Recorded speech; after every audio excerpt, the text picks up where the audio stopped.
Hi guys. Salam alaikum. How are you guys doing?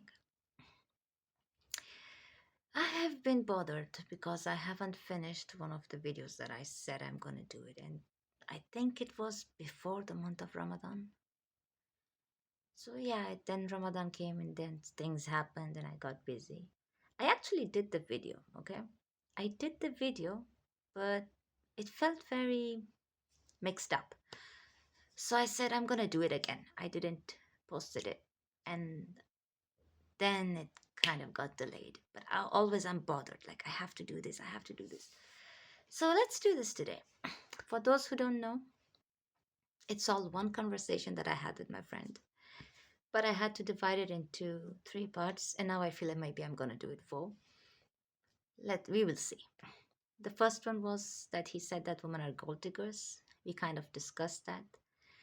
Then he said if women are not gold diggers, then why do they leave men when they are in their lowest? And we kind of discussed that. I mean, I put my perspective out. Maybe someone else have different other opinions. Like I always say, what I say may not be relevant to everyone. Not a psychologist, not a researcher, just giving my personal view. And the third one, this one's the last one we're gonna do, maybe. This one is, he said, you women distract us. Women are the reason that men fail. This is what he said. So I was like, how? You know, when he said this, this actually happened, okay? When he said that you women distract us, I remembered this image from this Indian god's story when the god is basically meditating and this devil becomes this woman, takes a woman's shape, and he starts dancing in front of him and trying to distract the god. So I was imagining which woman is dancing in front of you to distract you while you're working. She's there dancing and trying to, distract you and get your attention. So I was imagining such scenario. But yeah,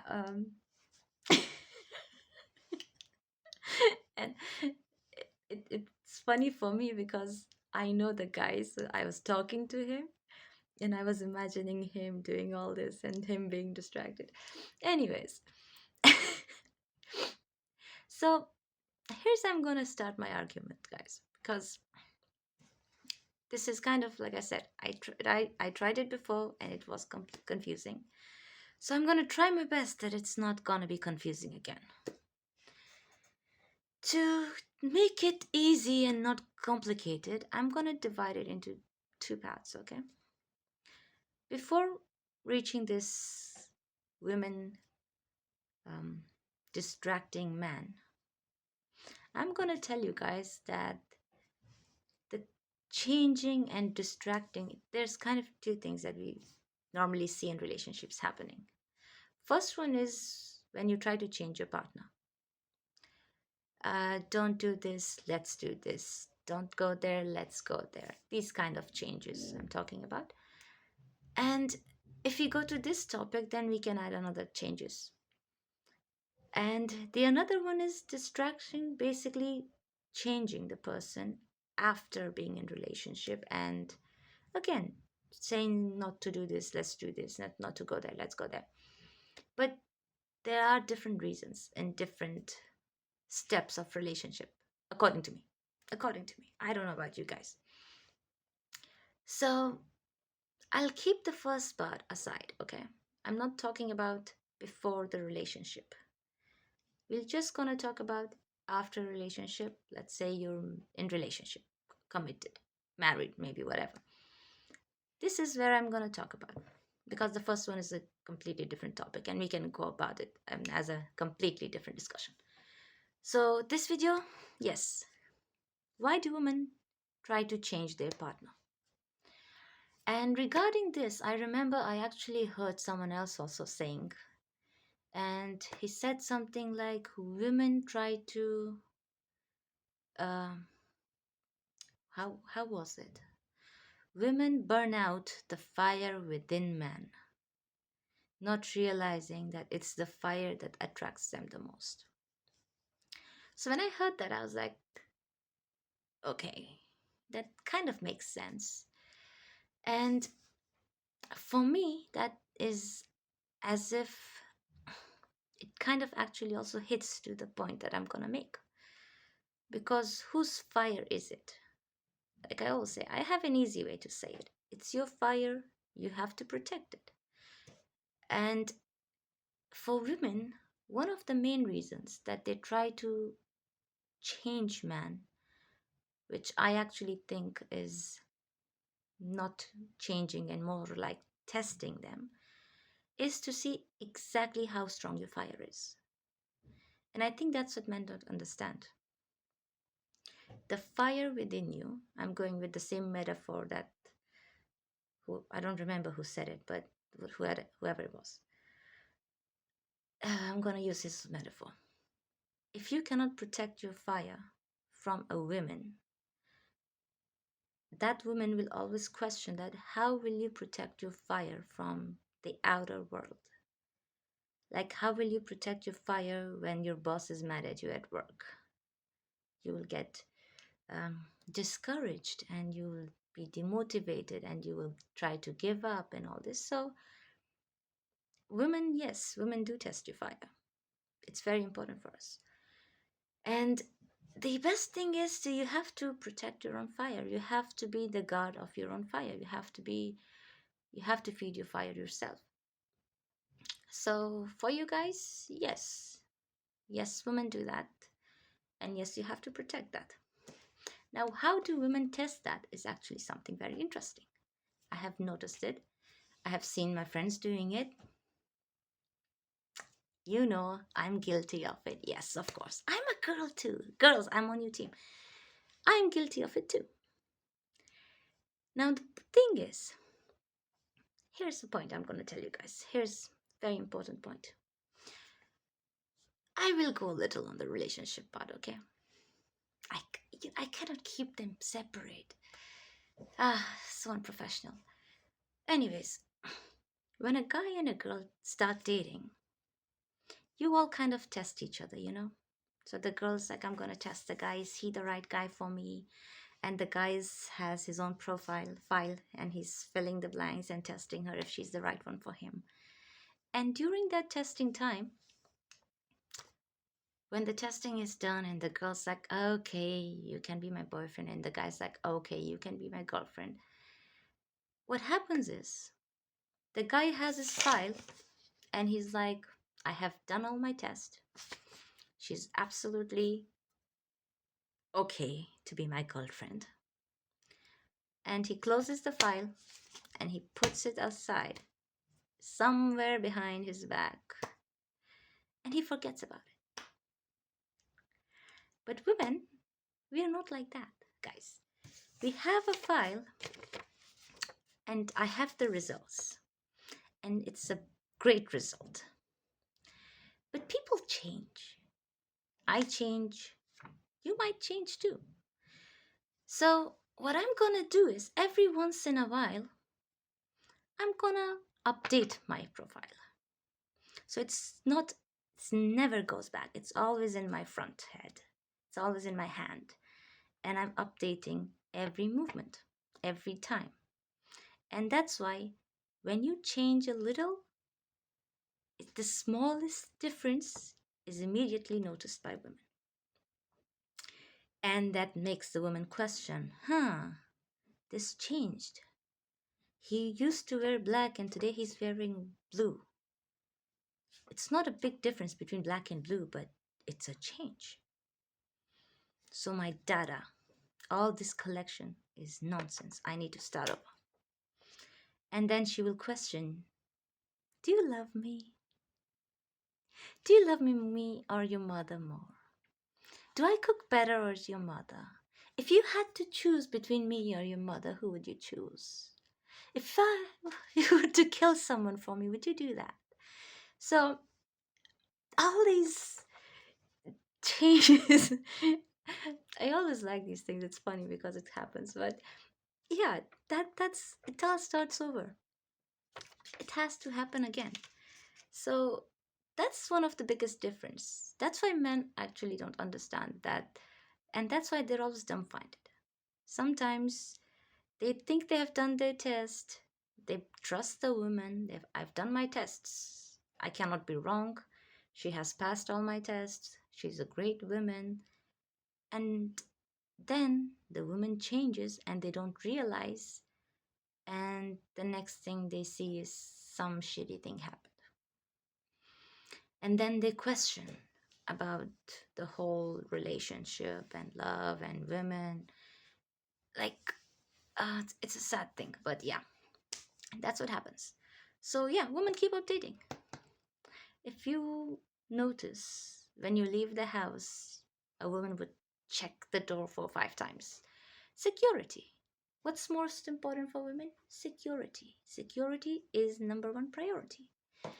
So you being healthy, you being strong, you being secure for me in relationship is my priority. So I need to keep testing that. Now, what does it have to do with the change in women?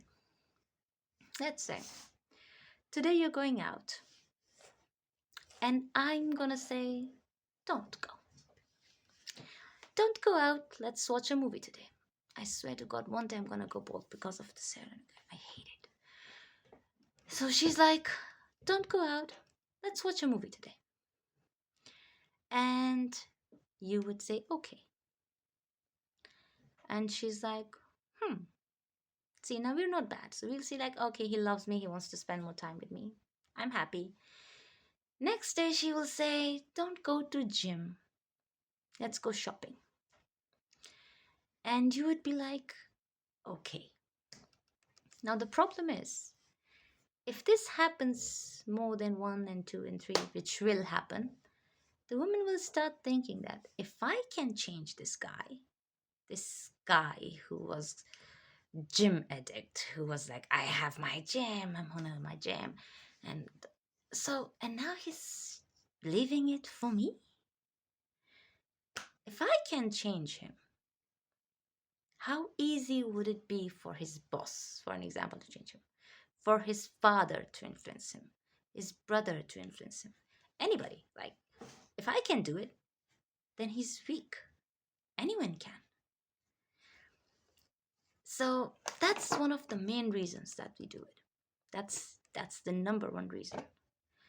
And it's very tricky because if you don't do it, then she's like, you don't love me. You don't love me. You don't spend time with me. In some scenarios, it's actually very true. If a woman is asking you to spend time with her, you kind of have to calculate how much time you're actually spending with her. Maybe she genuinely wants you to spend time with her. But you have to play a little politics here. It has to be like, fine, I'm not gonna go to gym today at now, but I'll go at 6 maybe. Like, don't say I will not go. I'll go, I'll be back early. I will leave the house. That's one way. That's one way. You can say, fine, I will not spend 1 hour. I'll be there for 30 minutes and I'll come back. Or you can say, fine, I will not go now, but I'll go 2 hours later. But I will go because I'm a gym addict. Same with work. If you leave the work, like, fine, I'll spend an hour with you and then I'll do my work. Or I'll do my work, I'll finish it faster, and then I'll spend time with you. Depends on which one works. But I'll do my work. And that's when you say, I mean, you as a woman would say, okay, this man has his boundaries. This man is not easy to influence. Now, the tricky part here is we all love games, right? This is the tricky part, okay? Now imagine this card is your boundary. Okay? We have this wall here, it's your boundary. And this is me. Now I want to break this boundary. I want to play it. I want to touch this boundary. Like I want to destroy it. So what I'm going to do is, sorry, got a little emotional. We have another one. So now what I'm going to do is, I'm going to ask for change. Like, can you change? Da da da. Every time you change, I'm taking a step closer to it. And suddenly something would happen, and I'll finally be able to touch the boundary. Like, oh, now you have changed enough that I can touch this boundary. What can I give an example for this? Let me think. Um, Maybe going out would be okay. No, that's either yes or no. In most cases with guys, dressing is a yes or no. Uh, Drinking, maybe drinking would be nice. Maybe using different substance would be nice. Yeah, let's go with that one. Or maybe changing your item. Giving time. Let's say giving time. I think that's the easiest one. Okay, giving time. So now I told you to not to go to gym and spend some time to me. And you said, okay, so tack, I'm a step closer. Next day I'm gonna say, don't meet your friends, spend time with me. And you say, okay, so I'm a little closer. And if I do this regularly, I would see this, okay, this boundary that he has created and he's talking about, that nobody can take my time. Work is my number one priority. And I'm playing with this boundary, da da da. I can destroy this boundary anytime I want. So it's kind of fun game for women to just see him saying no, or actually seeing that with time I'm having power over him. Doesn't sound nice, I know, but it is what it is. So if you're gonna give me power, I will break it. And I wish I would stop here. So now I have changed your schedule. Next thing I'm gonna select, he really likes his jacket, let's say. I don't like the way he dresses. So I'm gonna be like, why don't you wear this for me? He'll be like, okay, you got it for me. It's a gift. Thank you, Siran. Yeah, yeah, yeah, whatever. Next time I'm gonna say, you know what? I really don't like this shirt of yours. Like, can you just stop wearing this? And he'll be like, really? You don't like it? Okay. Is the I'm imagining a really good guy. By the way, I know it's not that easy, but you get the point. And then there becomes issues like the room. If you're like we're talking about marriage or living relationship in anyone's Western or all that. So now it's like it's your room, but it's my way, my style. So I'm changing and I'm taking the control one by one, and I will see how far I can go. I can change this. Can I change that? Okay, I changed this. Can I change that? Can I change that? Where? How far can I take this game? It's a control game. It's like using a substance. I think like a drug or something.